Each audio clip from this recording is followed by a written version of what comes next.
বোলপুরে মাদক কারবারের বিরুদ্ধে আরো কঠোর অবস্থান নিল পুলিশ।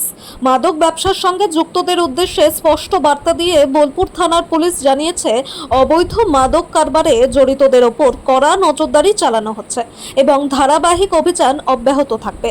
পুলিশ সূত্রে জানা গিয়েছে, গোপন সূত্রে খবর পেয়ে শনিবার গভীর রাতে বোলপুরের বিবেকানন্দ পল্লী ক্যানেল পার এলাকায় অভিযান চালানো হয়। অভিযানে পঙ্কজ সাহানি নামে এক ব্যক্তির বাড়িতে তল্লাশি চালিয়ে প্রায় 4.5 লিটার নিষিদ্ধ কোডিন মিশ্রিত কাশির সিরাপ উদ্ধার করা হয়।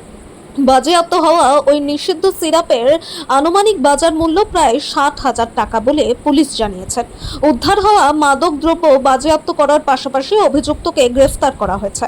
রবিবার তাকে আদালতে পেশ করা হয়। তদন্তের স্বার্থে এই মাদক চক্রের সঙ্গে জড়িত অন্যান্য সদস্যদের শনাক্ত ও গ্রেফতারের লক্ষ্যে অভিযুক্তকে পুলিশ হেফাজতে নেওয়ার জন্য আদালতের কাছে আবেদন করা হবে বলে জানা গিয়েছে।